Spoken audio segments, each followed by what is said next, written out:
السلام عليكم ورحمة الله وبركاته.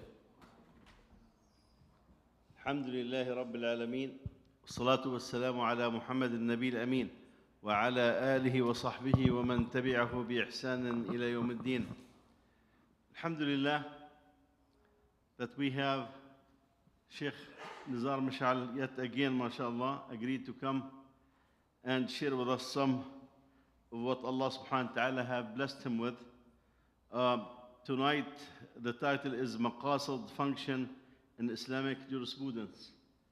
And inshallah, we will have, as usual, a question answer toward the end, inshallah. Jazakumullahu khair wa barakallahu feekum. Allah yabarak feekum. Jazakumullahu khairan. Thank you for your kind invitation and welcoming. It's my pleasure to be here with you again and again. This is the main mosque in the area, and I'm happy that I've been in this community since 2016. So alhamdulillah that there are different doors to serve, and I ask Allah subhanahu wa ta'ala, may Allah grant us ikhlas, so He could consider this some of the way that we can serve the community in. Allah yabarak feekum. So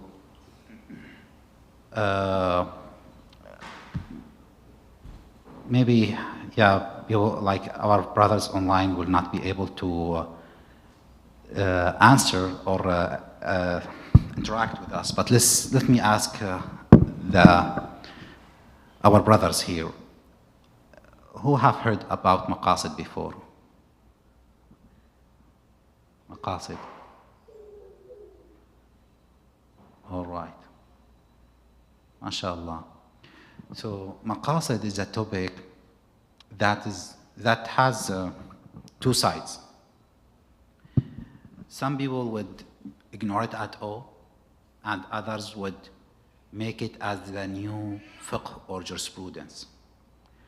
And it's really important that we give everything its position, its true size. It's like to identify and be specific about its function. So if it's just as an introduction, Islamic jurisprudence or fiqh is mainly about three things. It's about Sharia rulings. So we know what's like ahkam Sharia. So we have like salah is wajib or fard.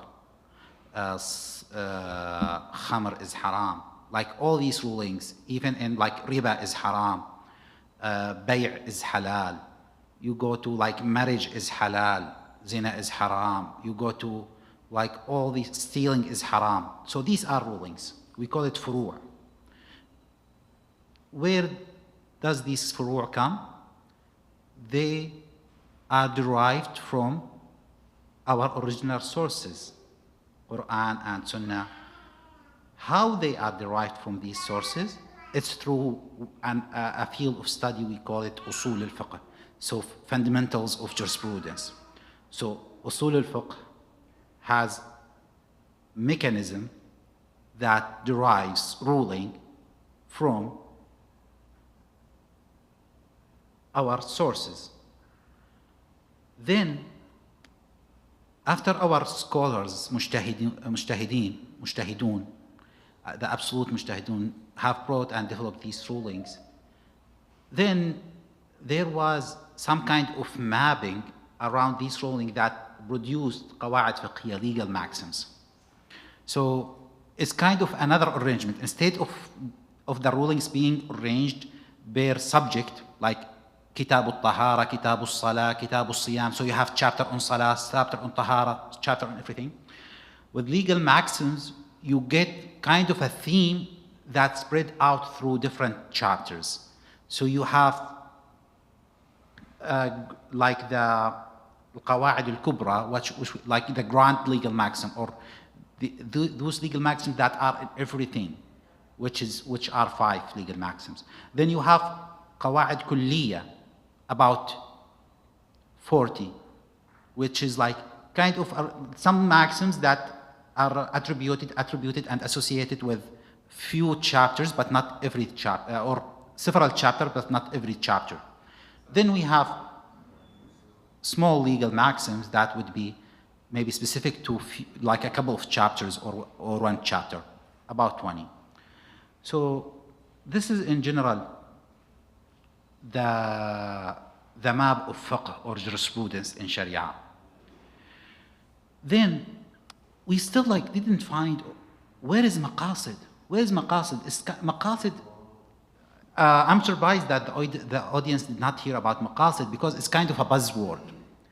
And people would feel like all that jurisprudence issue and fundamental of jurisprudence is a lot of effort, it's a lot of study, it's so complicated. You know, we can be comfortable and talk about the higher objectives. Maqasid means the higher objectives. So we talk about the higher objectives of Sharia, and let's use that. So even any layman can use maqasid. Any layman can use the higher objectives. So what are the maqasid of Sharia? So what's the intent of Allah subhanahu wa ta'ala that He have revealed the Sharia, shared the Sharia with us, that the Prophet ﷺ taught us? They intend for certain things. So this is how we should work with it. So, but when we described jurisprudence, like at the high level, maqasid is not there. The higher objective of Sharia, of course, Allah subhanahu wa ta'ala is wise and He is the all-knowing. So He did not do something abath without a purpose. Everything is for a purpose. So, yes, we can understand maqasid as the purpose behind all these rulings. But the dangerous thing that happened is that some people, after the scholar, like scholars have written down and identified the maqasid of Sharia, what's the intention of these rulings and everything, some people came and said, now we can rewrite the rulings as per the objectives. So imagine that. It's interesting that you derive maqasid from the Sharia rulings. Then you go back to the source of maqasid that identify what are the maqasid of Sharia and say, we change it. For example, one of the maqasid of Sharia is hifdhul mal, protecting wealth. Protecting wealth is part of Sharia higher objective, right? So let's see, nowadays, if you go to a conventional bank and take a mortgage to finance your residential property, it would cost you less than going to an Islamic bank and taking the mortgage. You will need to pay more. It's part of maqasid of Sharia. It's part of the higher objective of Sharia to protect wealth. So we may take it. Or, oh, I see that these Muslim these Islamic financial or Muslim financial advisors, these firms who in asset management, they take higher fees and their performance is not as well as some of the big names. I'm maximizing my wealth, so it's part of the maqasid to protect the wealth, and I will put my money there. And it will go for in every subject. So the issue here is that riba usually is prohibited through the ruling of Sharia, and the higher objective of prohibiting riba is to protect wealth. So we do not go back and redraft the ruling for riba because we perceive it as maqasid. So am I canceling maqasid? Am I just leaving it out? No, it's not. So where does maqasid play a role?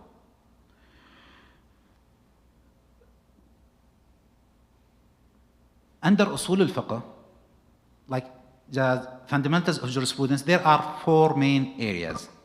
One area, it's called dalail al-alfaz. So the indication of words, basically. What does that word indicate? For example, if we see Allah subhanahu wa ta'ala saying in the Quran, وَأَقِيمُوا الصَّلَاةِ, establish your prayer. وَأَقِيمُوا, this is an order. So we, like through usul al-fiqh, through the field of dalail al-alfaz, they say مطلق الأمر للوجوب. So if you have order from Allah subhanahu wa ta'ala, a do verb, and it has nothing associated with it, no other condition or something like that, then Allah subhanahu wa ta'ala is asking you to do this firmly. It's a fard, it's not a sunnah, and it's not something up to you.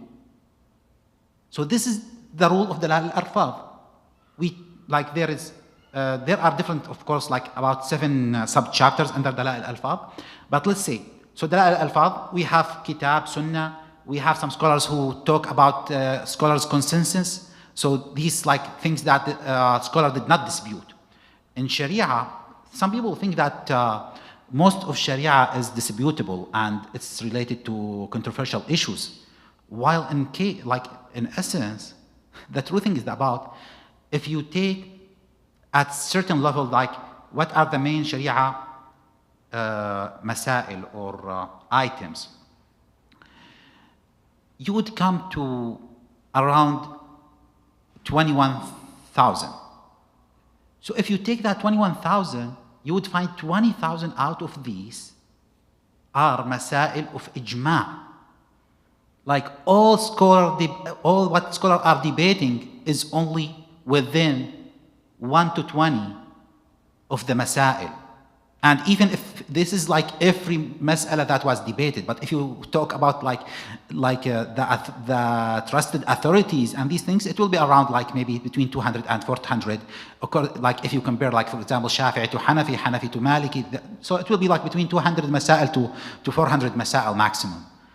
So most of the Sharia is agreed upon between Muslim scholars. So this is the Dalal al-Alfaz work, is to understand the words of the Quran, of the Shari', whether it's in the Quran, whether it's in the Hadith of Rasulullah sallallahu alayhi wasallam, whether it's in narrating the ijma', and take that ruling from. Then another field is called al-adilla, the evidence. What are these evidence? So basically, the ultimate 2 sources is Quran and Sunnah. Then we have qiyas, that was qiyas, which is analogy. It was taught by the Prophet sallallahu alaihi wasallam to the companion radiallahu anhum. It was advised in the Quran. So this is the other source, analogy. Then we have consensus. So these are the 4 ones that all madhahib uses. Maybe in qiyas there are different levels, or it's like maybe I'm just proposing that there are different levels of qiyas that some could accept and some could not among the madhahib. Then we have other evidence, other sources that are disputable between scholars. So Maliki would consider, for example, the opinion of the scholars in Medina matters. Imam Malik is of Atba' al-Tabi'in. So he has met Tabi'in, and like that 7 fuqaha of Medina were there. So if there is consensus among the 7 fuqaha of Medina, Imam Malik would consider that as an evidence, which is like the mujtahideen in Medina had that opinion, which is the capital of Islam at that time. Imam Ahmad al-Hanbal would say even the fatwa of a Sahabi is an evidence by itself. It doesn't need to be backed by another thing, because a Sahabi would not issue a fatwa without it being established. Imam Abu Hanifa would tell you something, for example, in details, would tell you like a weak hadith is more reliable than analogy. So there are different evidence. Then the third field of usul al-fiqh. Usul al-fiqh is, we're talking about okay, we call it ta'adul and tarjih. So what if these evidence are competing? How do we deal with it? Basically, which is more stronger? How can we take both consideration into account? Do we have to change that? This is the matter. Then the last part of fundamentals of jurisprudence would be about ijtihad and taqlid. Who have the authority and the right to issue a Sharia ruling, and who is everybody else? What's the rule of this and that? What are the responsibilities and everything? So if we zoom into evidence, into adilla, then we zoom into qiyas, there where we are approaching maqasid a little bit, but not yet. Under qiyas could be categorized in 3 types. The first one, it's called qiyas illa. Qiyas illa, so what is the illa? It's the reason for this ruling. It's not the causation, it's not a causation, it just indicate that this is, for example, Allah subhanahu wa ta'ala in the Quran say, وَأَقِمِ الصَّلَاةَ لِدُلُوكِ الشَّمْسِ. لِدُلُوكِ الشَّمْس, it's like when the sun moves from its zenith. It's like when zawal happens. So Allah subhanahu wa ta'ala is making us know that when the sun moves from its zenith, then this is a sign that dhuhr has become wajib on us. So that's illah. So why dhuhr is wajib? Because Allah subhanahu wa ta'ala made it wajib. But when it's wajib, we know when it's wajib through the illah. For example also, like, of course it's recommended like prayer and everything, that you train your daughter on hijab, you train your son on salah and siyam and everything. However, when hijab is wajib, what is the illah? The illah is bulugh, when that woman reach puberty. However, the hikmah, the wisdom, the objective of hijab is you can take as much, talk as much as you want. But of course you need to make that into precise, into a knowledgeable way. You need to be disciplined in the field. So this is qiyas illah. Then another level of illah, which is called qiyas al-dalala. Sometimes the sharia, in the sharia, it's hard to define illah that could be applicable easily. So the illah becomes not like the way we know the ruling that the ruling is taking place is not the wisdom behind the thing, but something associated with it. So for example, if we were talking about beer is a drink that is intoxicating. So khamr, we know it's in the Quran that khamr is haram, and khamr is haram, and the illah of that, it's mentioned by Rasulullah sallallahu alayhi salatu wassalam, kullu muskirin haram, kullu muskirin khamr, kullu muskirin haram. So what is intoxicating is haram. So we know the illah is iskar. However, sometimes it's hard to define iskar, so you go to what's associated with iskar. They call it al-ra'iha al-mushtadda. So when you have that drink that comes to a certain smell that's known, that tells you that this smell means that this drink is intoxicating, then they will tell you beer has that smell, then it's haram because this smell is associated with iskar. Sometimes, it's like we know the higher objective of why salah could be prayed, the dhuhr could be prayed 2 rakat while if you're traveling. So that is because it's hard for the traveler. It's like things are difficult. Allah subhanahu wa ta'ala made it easy for us and all these things. Okay. But what's the illah? Is it that if I'm tired, then I can do qasr? If I'm not tired, I can't do it? If I'm traveling first class, then I should pray 4 rakat? If I'm traveling on foot, I need to pray 2 rakat? No. The illah is masafa, is the distance you take. If you take that distance that's identified by the scholar, by like arba' burud, by the sahaba, but whatever, then you are permitted to make qasr. Okay, this is the second. Then the third type of qiyas, which is weaker than the first. And it's like, see, it's only that when you do qiyas, why you do qiyas? Because the sources, your sources, do not indicate the ruling of this mas'ala. So everything in Sharia has a ruling. Allah subhanahu wa ta'ala made a ruling for everything. But the text, we know how the verses of the Quran are counted. Hadith is also counted and limited. So it does not cover every single issue in Sharia. in specific. So when that thing is not mentioned in specific, we move to analogy. When we move to analogy, to qiyas, we start first with the illah. If we're able to, like if the mujtahid is able to do qiyas illah, they would do it. Not illah, they call it dalala. If they can do an analogy of that thing, they would go to dalala. Then if they could not do an analogy of the two levels, they go to في معنى الأصل. So what could carry the same meaning of the principle we are making analogy on. So basically, what do we have in analogy? We have 4 corners.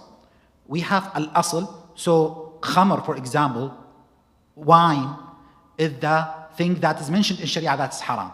Then we have the ruling, which is haram, it's prohibited. Then we have the new thing, the fara' we call it, the branch, which is beer, for example, or whatever, nabid. Then we have al-illa, the thing that makes the analogy between the two. So, the illa is what allows me to take the ruling from khamr and apply it to beer, from wine and apply it to beer. So if I don't have illa, if I don't have dalala, I go to that these things look like each other, but it's not about just thinking about my mind. Scholars will study the objective, or sorry, not the objective, the sifat, the characteristic of this thing, and would say that, yes, the illa itself is not one of these characteristics. However, and the illa is associated with one of these characteristics, then that characteristic of that object takes place in the illa. And I do use it use it in the methodology mechanism to take the ruling and apply it to the new issue. So, under qiyas في معنى الأصل, this third time, there are 10 things we call مسالك العلة. Okay, like there are 10 مسالك العلة. 3 of them would apply to the first 2. Then the third one, it would you would have 7 there. One of these 7, so one of 10 مسالك العلة is something called مناسبة. مسلك المناسبة. And this is where maqasid lies in. However, when people talk about maqasid in general, what you hear is الضروريات الخمس.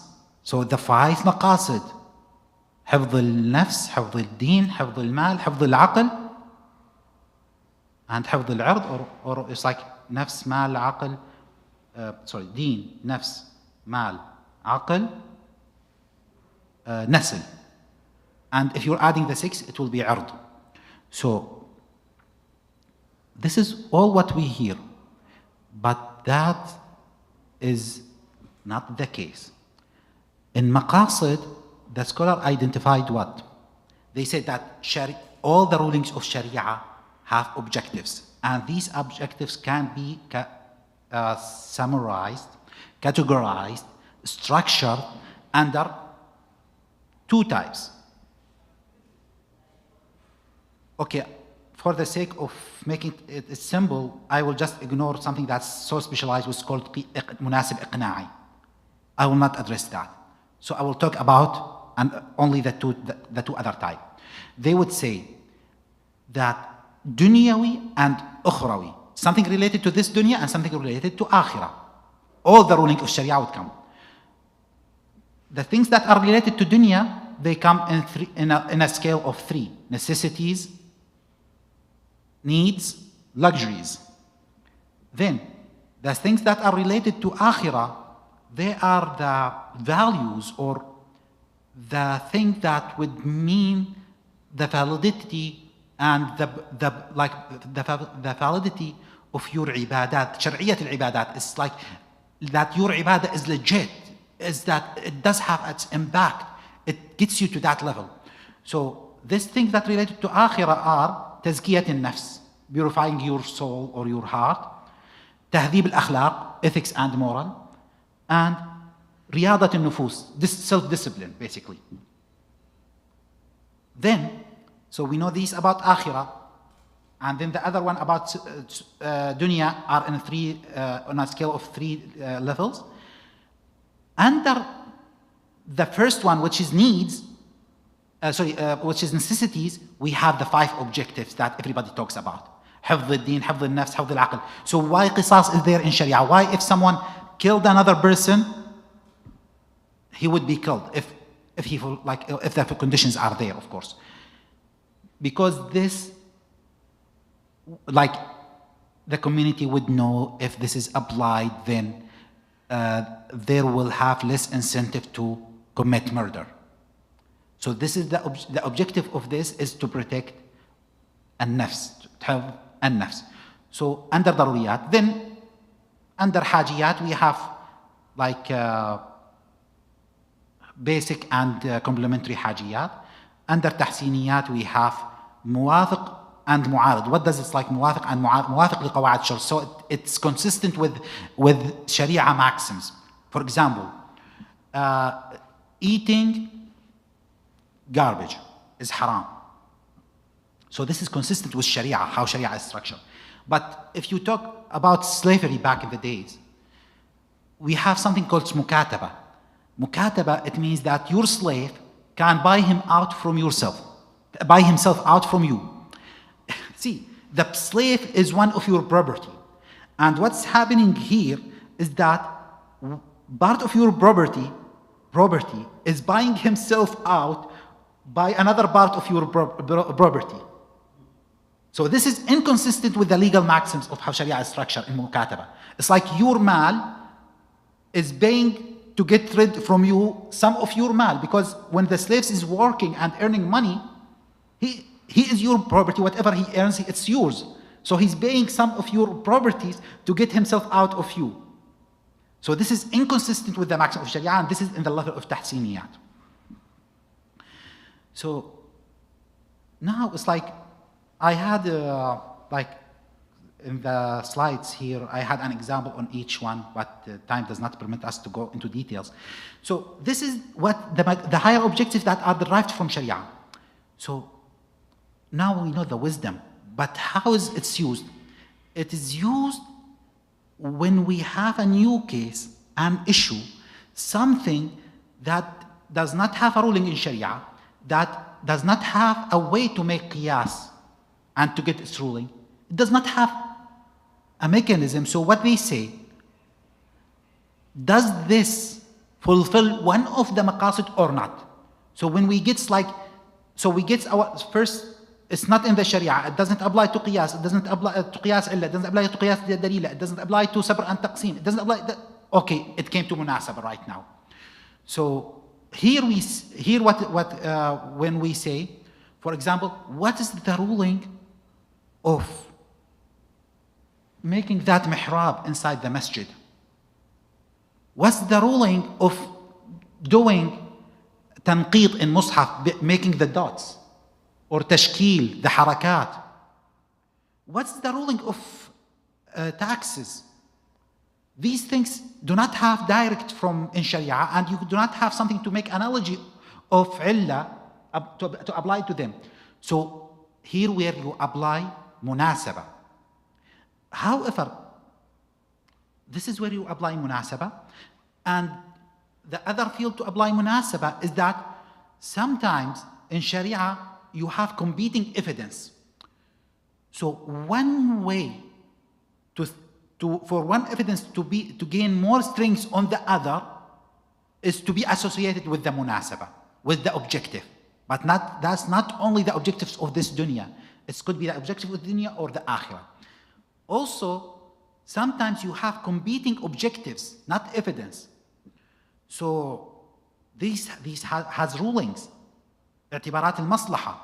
So, for example, if some people are on a boat, if they all remain in the boat, the boat would sink.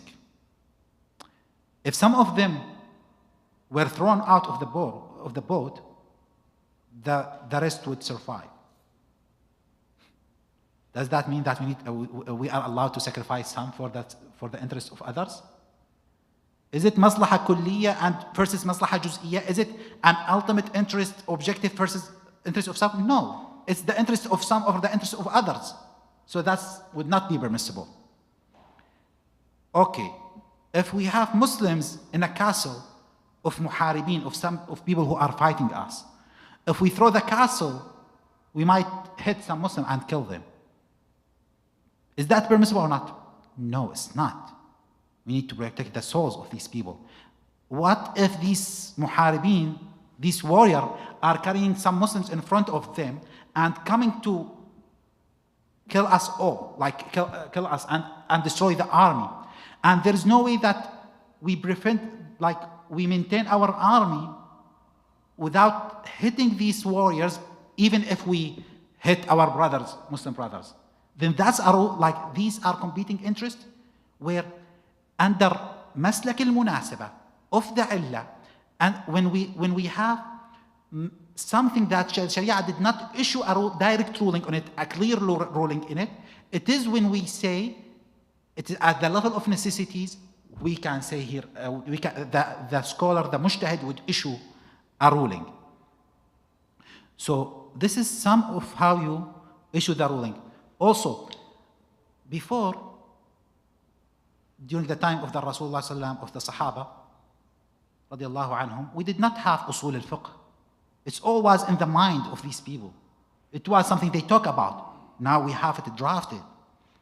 That's wajib, because we could not transfer knowledge at a certain time without making curriculums.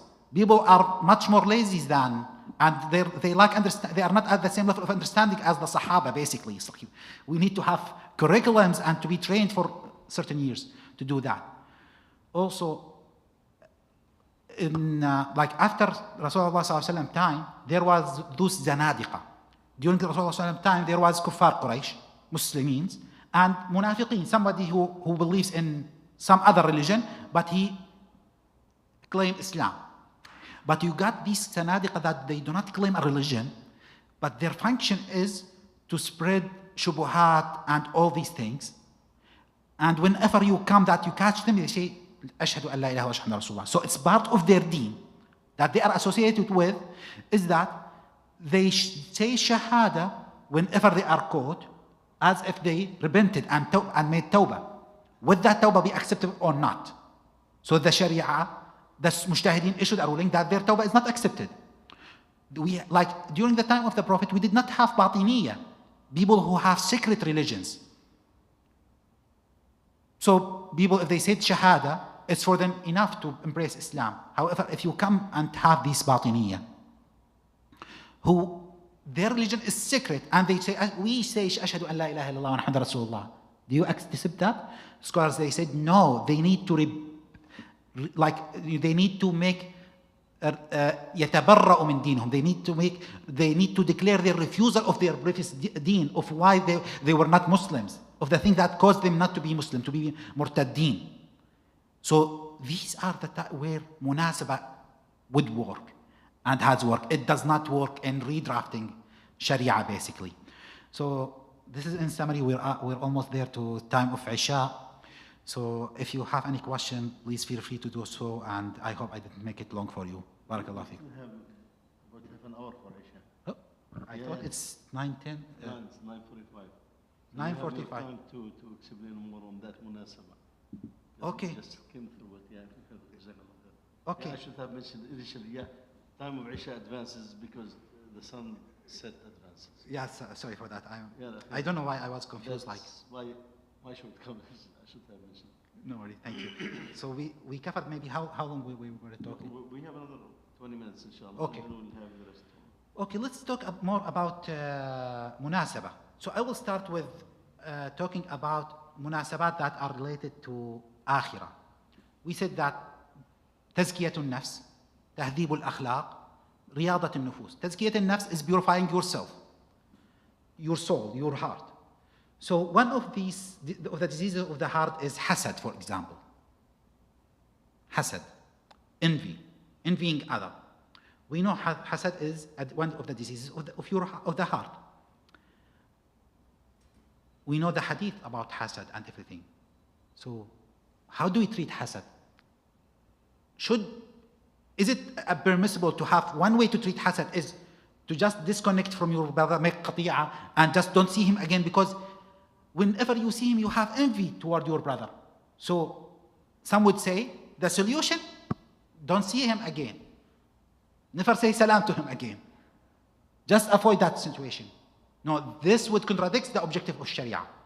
However, another scholar of discipline, like of suluk, would tell you, you treat yourself by visiting your brother every while and gifting him something, buying him a gift. Until, like, what's envy? What's hasad? It's you hope that the blessing that your brother has or your sister has is taken from that person and coming to you, or at least it's taken from him. So, but you train you purify your heart by practicing something that is not Rasulullah did not say that if you have hasad, you do this thing. But the scholar would make ijtihad and say one way to treat hasad, and it could be wajib upon you, or it could be recommended and mustahab, to go buy something and gift it to that brother, until one time after the other, you treat yourself. Let's take another example. The second maqsad is tahdhib al-akhlaq, so ethics and moral. Someone is bakhil, stingy. Can someone suggest that one way to treat yourself, because we know it's like al-bukhl is disrespected in Sharia, and you, like, it's a sin, and like these things, it's one of the diseases as well. Take some dollars and burn it out.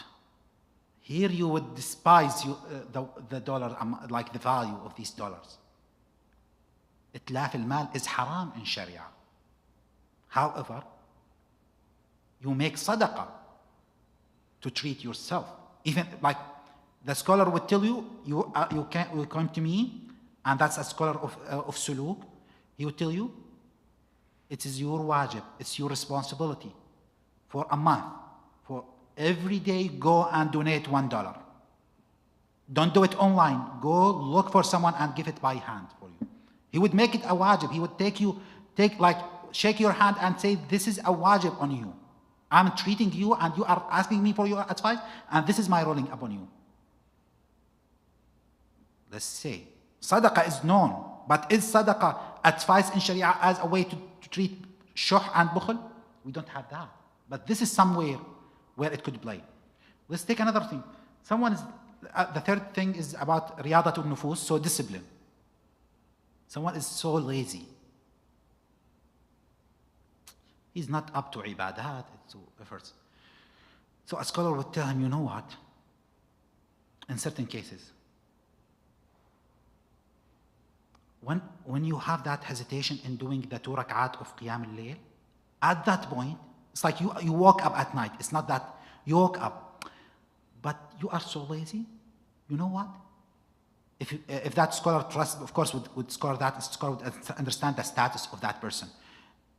He would say that it is another on you to do these 2 rak'at right now of Qiyam al-Layl.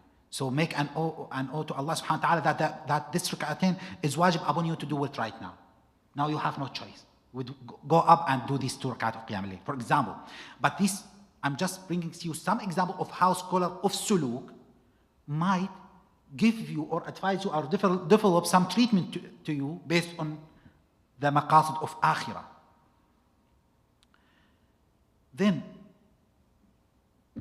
I will mention, just to understand maqasid more of dunya, we'll get some of these maqasid.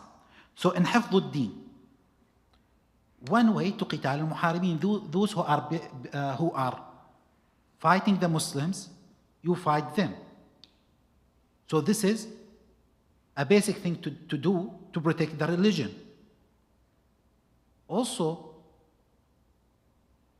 tahrim al-bid'ah, and punishing, making ta'zir upon these bid'ah. So if someone committed an act that does not get along with Sharia maxims,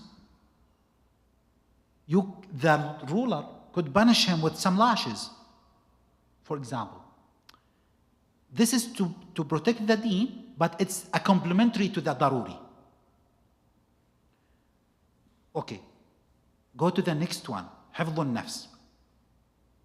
Hifdh al-nafs, The well-known example is qisas. Who kills if the conditions are fulfilled? قتل عمد, with intention, عدوان, like without a right. عدوان, مكافئ has the same level, not a son. So it's like if he fulfills the condition, there is qisas to protect the nafs. Then حفظ العقل, we know that we have a punishment if someone is drinking intoxicating drink like wine or whatever. Then what if someone drinking something that's a little, that does not cause him to lose his mind? This is part of حفظ العقل, but at the complementary level. So it serves the necessity of حفظ العقل at the complementary stage of the necessity. So this is how scholars they understood. It's like, why some wine that doesn't get you to be intoxicated and lose your mind is still haram? It doesn't cause you to say anything haram. It just might cause you to rest a little bit. It has some benefit to you.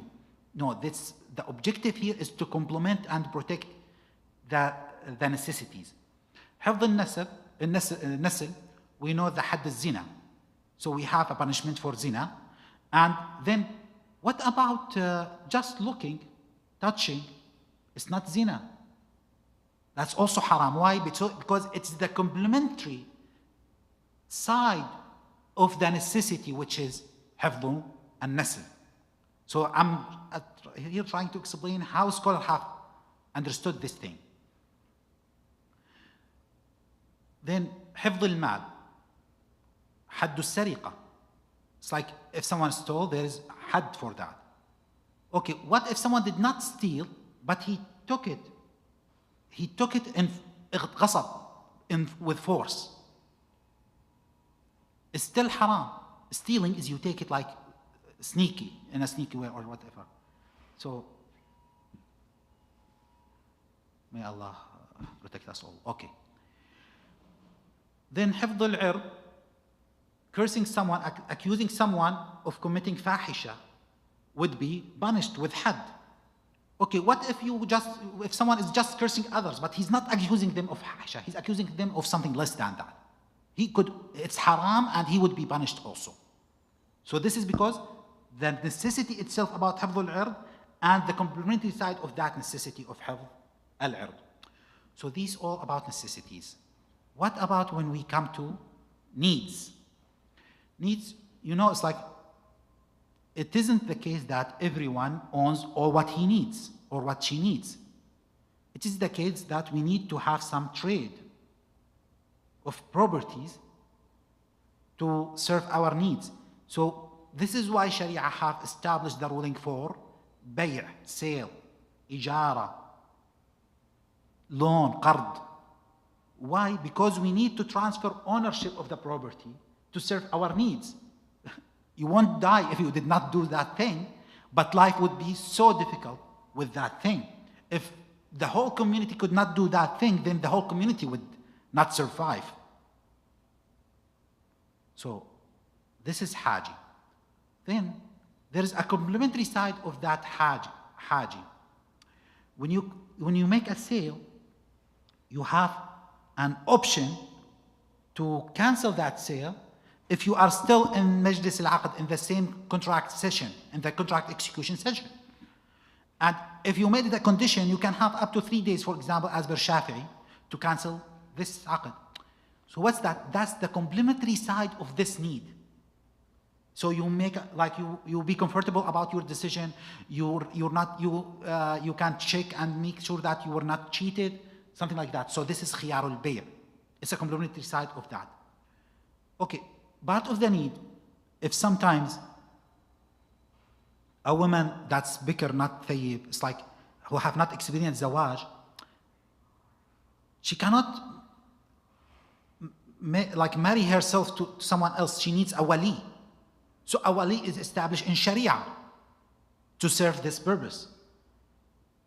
Okay, but then the wali is also, there are conditions on that the wali to practice, and which is like he only can marry her to someone who is equivalent to her. I'm not talking about that in details, what does that mean, but this is the complementary side of as appointing a wali to serve the needs of marrying a female, and then there are conditions that protects and serve that complement this need and how it's served in Sharia. And its mahar needs to be equivalent to other people like her or other female like her. Then we talked about luxuries and how they are this way. Now let me explain to you something interesting, and it's not really common because it's so specialized. Al-munasib al-iqna'i. We talked about two types of munasib, of maqasid, but then we have al-munasib al-iqna'i. Al-munasib al-iqna'i, Imam Shafi'i would say that you may not buy or sell a dog. In Sharia, you cannot buy or sell a dog. A dog is not traded for money, as per Imam Shafi'i. How did he get that? A dog would not be priced in Imam Shafi'i. You cannot transfer a dog for a price. It's only, there is something different which is called ikhtisas. It's like you would tell someone, if you need a dog for example, for protection or for hunting or whatever, you would tell the other person, take off your hand off that dog, and I could pay you, for example, something. Let's assume this is, so I do not pay you as an exchange for that dog, but I would pay you to leave your association with that dog, because a dog cannot be owned, but you can have the right of that dog. See, sorry, the example is on a different planet, but let me tell you, if you sit in a place, in a friend's house or in the mosque or anything, you are entitled to that place in which you sit. If you went to grab some napkins to grab the mushaf, you have the right to go back to that place. Can someone come and buy that place from you? No, you do not own it. But he can pay you some money to just get off from here.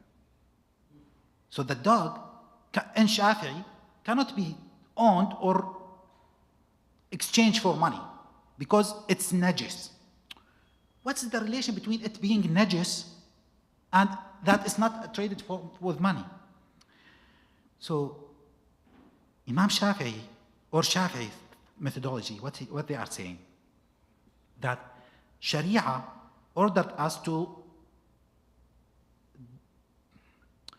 be away from najasat, and that we need to purify our body and everything if we are performing salah. And this, of course, disrespected and disvalued najasa, like khamr. Khamr does not have a value in Sharia. Why?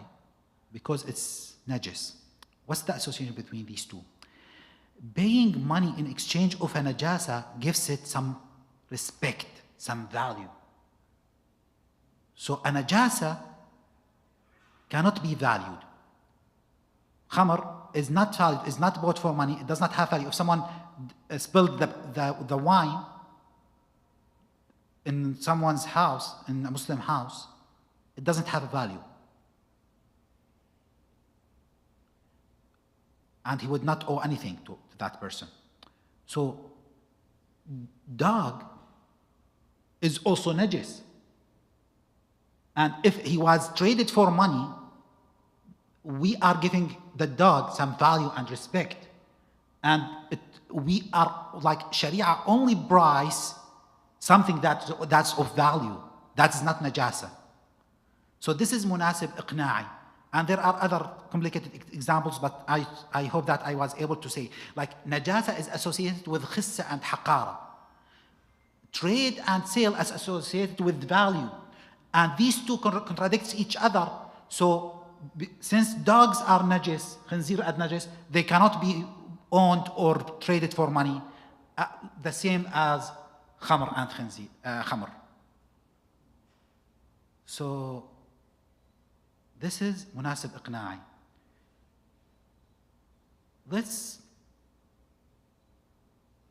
We covered that. We still have a few minutes just to address some. Okay, in 5 minutes or less, I would address something. When we have competing objectives, it's not always the case that you only have one objective to serve. Because some objectives, for example, imposing taxes on people invalidate protecting people's wealth because you're taking out from their own wealth. So how that could be permissible? It's only permissible if you are using that taxes in necessities. I'm talking about a Muslim state, for example. In necessities, and the country that's taking that wealth is a country that is just in its distribution of wealth. So if you are not invalidating the others and you're spending that on the necessities of people that they would not live without, that necessity, the 5 necessities, then yes, you may do that. Wa alaikum assalam wa rahmatullahi wa barakatuh. So when we have competing necessities, we can scale them with 4 lenses. The first one, necessities, needs, luxuries. So if we have a competing necessities with needs, of course needs would come first. Then the other section, we said like an objective that would benefit everybody versus an objective that would benefit some. You remember the example of the people who are in the boat. Sacrificing some for the other would only serve some, it doesn't serve everybody. So that's maslaha is mulgha in Sharia. That's not related to Sharia. Then also we have maslaha madnoona, mashkuka da'ifa. Madnoona is likely to happen, to exist, that you will yield the fruit of that. Mashkuka, it could happen or could not. Da'ifa, it's less likely. Then it's only the Sharia would serve you if you have maslaha madnoona.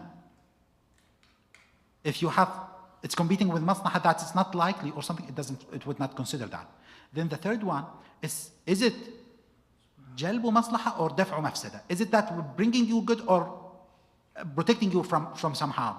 If it's competing with harm, any maslaha would be dropped against the equivalent harm that could happen.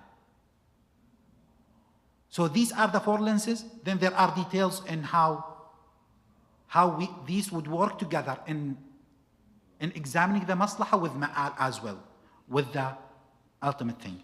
With this, I conclude and I say Jazakumullah khairan. Jazakumullah khair. Barakallahu feekum. If you allow me, inshallah, the first issue that comes to mind, yani the maqasid al-sharia. I remember in the 70s and the 80s, you rarely hear of the maqasid, unless you see it in a book somewhere on that. But from the 90s on, and especially in Europe and the US, the maqasid jumped to the forefront of discussion among the خلينا نقول students of knowledge and some people of knowledge like Sheikh Qardawi, Allah yarhamu, and others. What was the dynamics that led to this change? And at what point what you described where the maqasid itself start replacing the Sharia itself and become a source of legislation itself? I mean, how did that dynamic happen? I mean, I was here, I could talk about in the US some of what the scholars and this and that, but from your perspective, as talib ilm, how did that evolve? Jazakumullah khairan. This is a lecture by itself, but just like I will make some bullet points. So first thing is that with the challenges of our era, some scholars wanted to, because there were many people who are doubting the religion, so they brought the maqasid up in order to assure people that there is an objective to everything in Sharia. Muslims have that from the early centuries. The first person who spoke and wrote about maqasid is Imam Juwayni. He died in almost 440 43, 47. So it's in the 5th Hijri century. Imam Juwayni is the first one who talked about maqasid. But scholars have been addressing that throughout the centuries. But Muslims use in general to know that for everything there is an objective in Sharia. So they trust the Sharia. They trust if this is from Sharia, we trust it's in our benefit. However, people started having doubts. So some scholars brought in back the maqasid and pushed it in front of the people.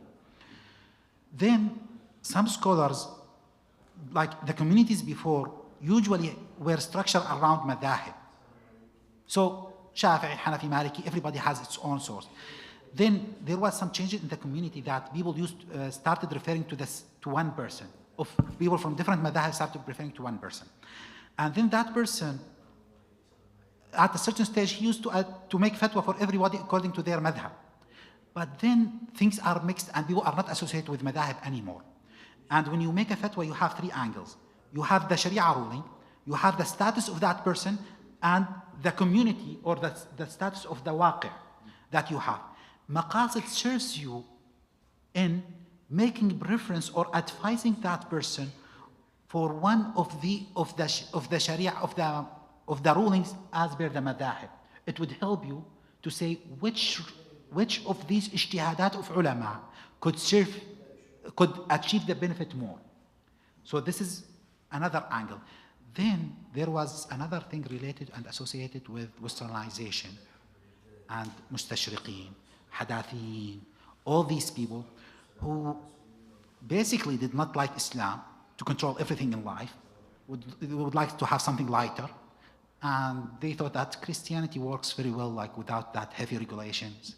And like the community rights now need to be active, so let's take the maqasid and redraft everything.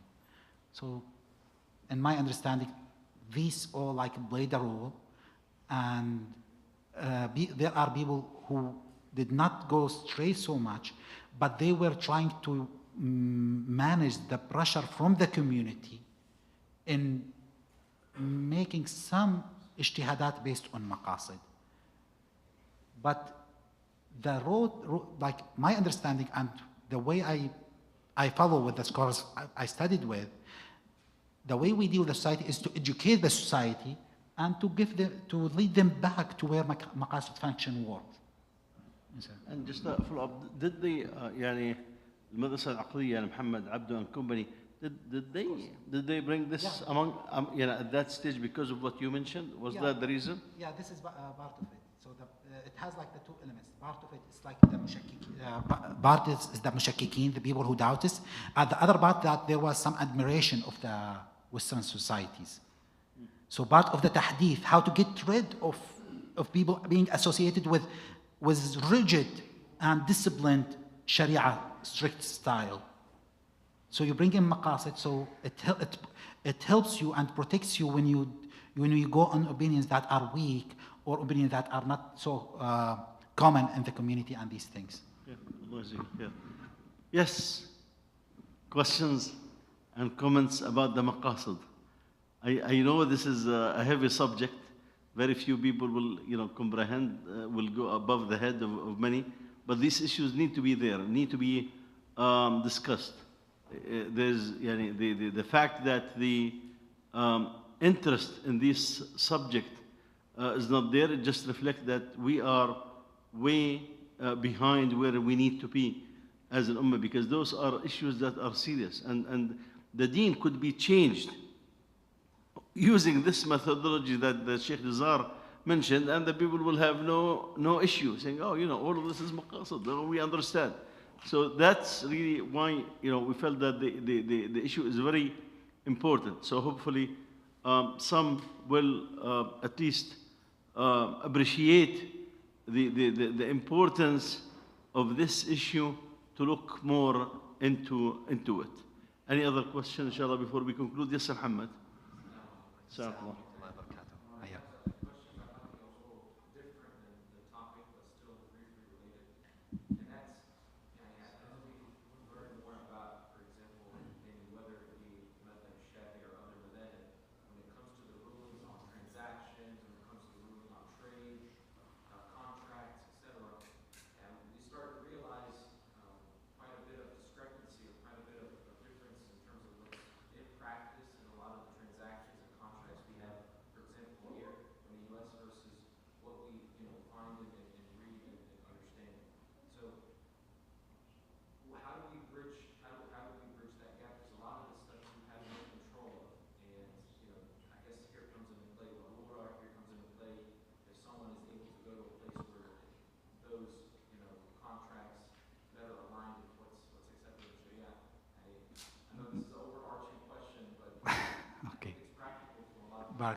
Jazakumullah khairan. So let's address two issues. So, mashallah, Jazakallah khairan, Brother Muhammad has like quite good knowledge about the madahib and the subject of financial transaction. So the issue that when we study like a curriculum book, the purpose of that book is to establish your thinking about understanding a subject or a transaction in the basic way. When transaction gets into reality, they would be complicated and they might have different parts from different chapters. And all of that needs to be analyzed. So if a Muslim, if he can live up in a place that he can practice his religion, then like in all its aspects, then that's fine. If he cannot practice, then he needs to find somewhere else. Here in the US, as far as I know, and I have some experience of that we do have the choices to make in choosing the Sharia compliant transaction. Also, you are in specific talking about mortgage financing, but mortgage is not a necessity. People would not die if they did not buy a house. People can still rent a house. People would not die if they cannot rent a house of maybe 4 or 5 bedrooms. They still can live in a house of 2 bedrooms. So maqasid or darura is not here. What is darura? Darura is associated with halak al-nafs or تلف عضو من الأعضاء أو منفعة عضو. So darura has 3 associations: losing your life, losing some of your limbs, or the benefit of some of your limbs. So this is darura. Yes, riba would be permitted for darura if you have no way to eat and there is only one person who is willing to feed you and lend you some rice for more rice in riba, and you're not able to take it from him. Then Assalamu alaikum wa rahmatullahi wa barakatuh.